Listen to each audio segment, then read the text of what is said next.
There is something quietly devastating about watching a man who once had everything finally admit what he lost.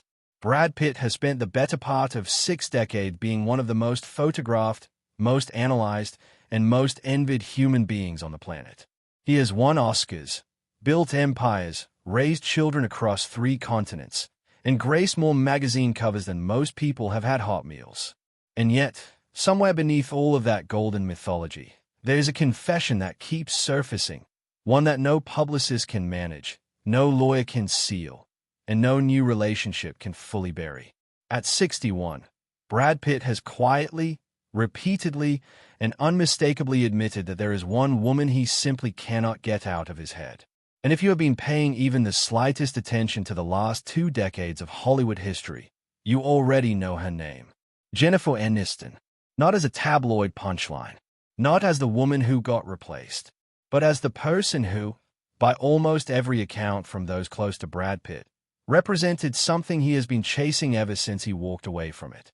This is not a story about rekindled romance or secret longing from afar. It is something more complicated, more adult, and in many ways more heartbreaking than that. It is a story of a man who, only in his 60s, finally developed the emotional vocabulary to understand what he had and what it cost him to lose it. Most people remember the end of Brad Pitt and Jennifer Aniston's marriage. The tabloid headlines, the beach photographs, the carefully worded joint statements that fooled absolutely nobody. But far fewer people spend time with the beginning. And the beginning is where you find the real weight of this story. In 1998, 2 of Hollywood's most sought-after agents decided to play matchmaker. Brad Pitt was coming off a turbulent engagement to Gwyneth Paltrow, a relationship that had been intense, public, and ultimately suffocating in the way that only 2 very famous people trying to build something real can be. He was restless, charismatic, and by most accounts still searching for something he could not quite name.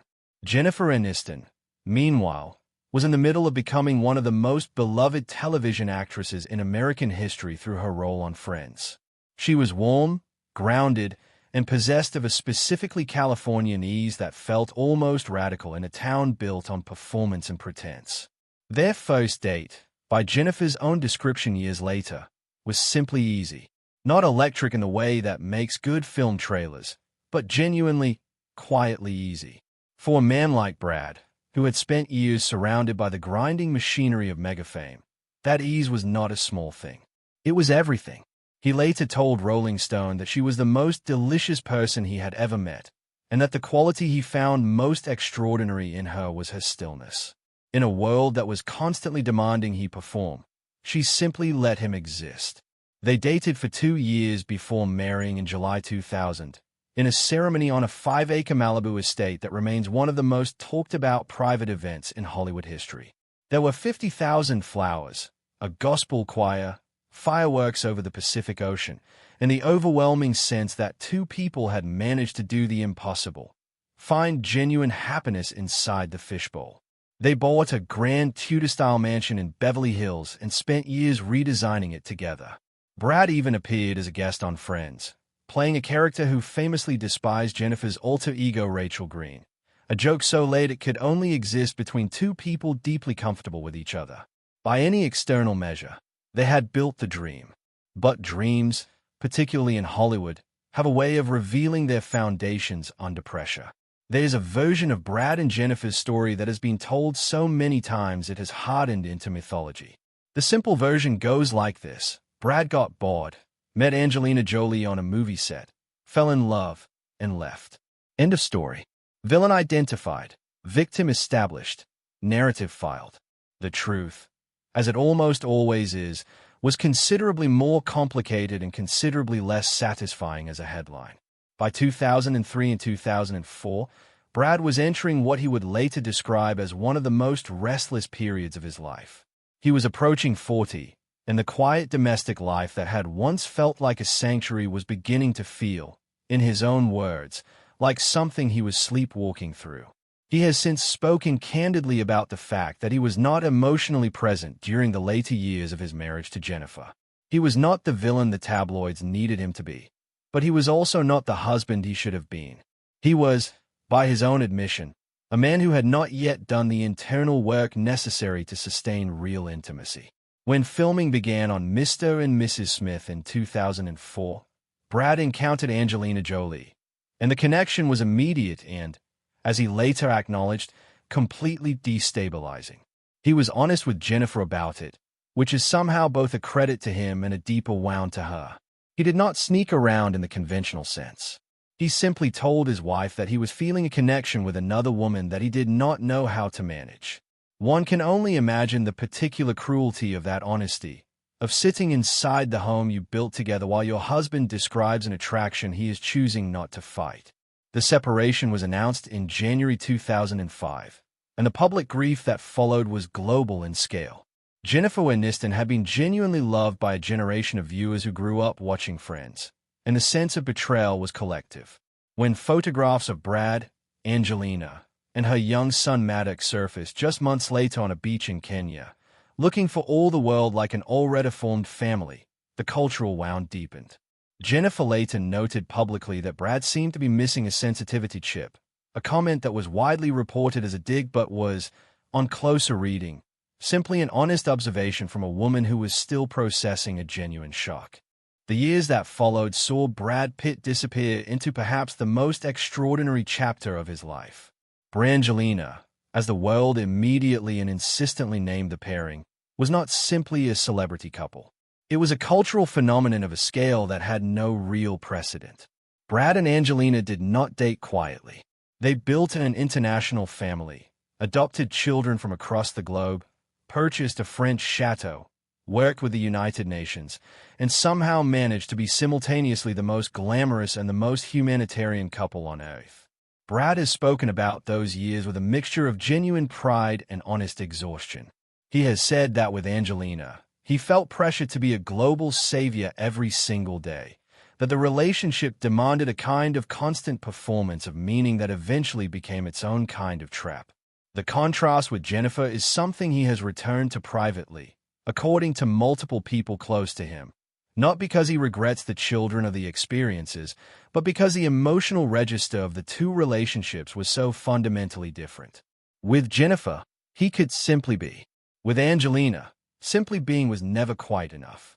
The collapse of Brangelina in September 2016, triggered by an incident on a private flight and followed by Angelina's filing for divorce just 2 days later, was as loud and public as the relationship itself had been. What followed was a decade-long legal war over custody, finances, and a French winery that became the symbol of everything that had curdled. Some of Brad's children reportedly distanced themselves from him, with reports emerging that several had dropped the Pitt surname, a development that people close to him described as one of the most painful experiences of his life. Brad has spoken about that period with unusual candor. He described hitting genuine rock bottom, replacing alcohol with sobriety, replacing chaos with a sculpting studio where he could work with his hands and try to reconnect with something resembling himself. It was, by every account, a man dismantling a persona he had spent decades constructing and trying to find out what, if anything, was underneath it. Here is where the story takes its most unexpected turn, and where the admission that defines this chapter of Brad Pitt's life becomes most clear. At some point during his journey through sobriety and what he has called intense personal reflection, Brad reached back toward Jennifer Aniston. Not romantically, and not in the way the tabloids desperately wanted to narrate it, but with a genuine apology. According to people familiar with the situation, Brad took full ownership of his behavior during the end of their marriage. He acknowledged that he had been, in his own words, an absentee husband. He admitted to being emotionally unavailable during what should have been the most intimate years of their life together. He acknowledged the particular cruelty of the way things ended, the speed with which the world saw him move on, and the very public nature of a wound that was deeply private for her. This apology mattered, not because it changed anything about the past, but because it changed everything about the present. It allowed what had been a decade of public estrangement and media-manufactured rivalry to quietly, privately become something altogether more human, a friendship. The moment in 2020, caught on camera backstage at an awards show, when Brad found Jennifer and held her hand, was not a staged reconciliation. It was the natural result of two adults who had processed their history and arrived, separately and together, at something like peace. Jennifer has since spoken about Brad in terms that reflect genuine warmth and genuine completion. She has described the old drama as something worn out and largely irrelevant to her present life. She has moved into what observers describe as a period of quiet authority, deeply private, professionally powerful, and no longer defined by a story that is now more than 20 years old. At 61, Brad Pitt is in a committed relationship with Ines de Ramon, a jewelry executive who brings to his life the very quality he has been circling toward for 2 decades: genuine privacy. They do not perform their relationship for cameras. They have quiet dinners and low-key holidays and a life together that is conspicuously free of the grand theatrical gestures that characterize his most famous partnerships. By all accounts, Brad is settled in a way he has not been since the Beverly Hills mansion and the 50,000 flowers.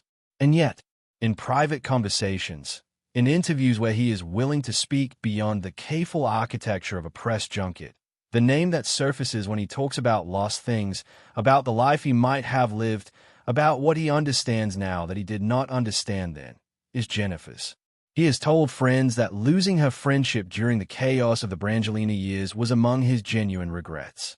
He has been quoted in private circles as saying that he never truly got over what they shared, not in the sense of wanting to return to it, but in the sense that the ease and comfort of that relationship represented a quality of being known that he has spent 20 years trying to recreate.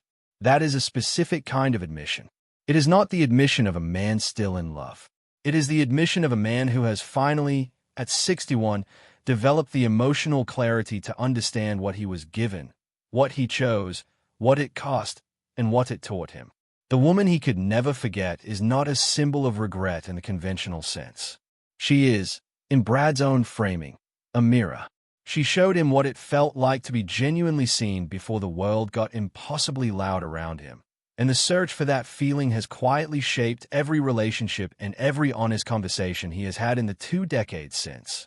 It would be a disservice to Brad Pitt, and something of a distortion of his actual legacy, to reduce him entirely to the romantic narrative.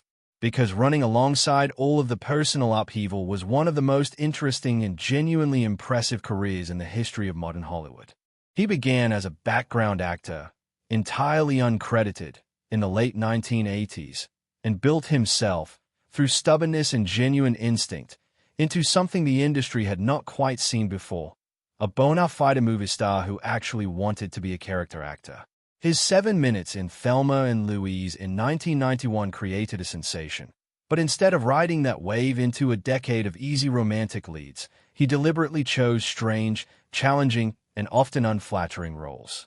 He played a serial killer, a stoner, a vampire's companion, and a mentally unstable patient in 12 Monkeys, a performance that earned him his first Oscar nomination and announced clearly that he was not interested in the comfortable path. Fight Club in 1999 remains perhaps the single most defining performance of his career, a film that captured a specific generational anxiety and gave it a face. But Brad's actual greatest contribution to cinema may be what he did behind the camera. The production company he co-founded in 2001, Plan B Entertainment, became one of the most important production entities in Hollywood, responsible for backing films like The Departed, 12 Years a Slave, and Moonlight, 3 Best Picture winners that represented exactly the kind of challenging, diverse, and artistically serious cinema that the studio system consistently undervalues.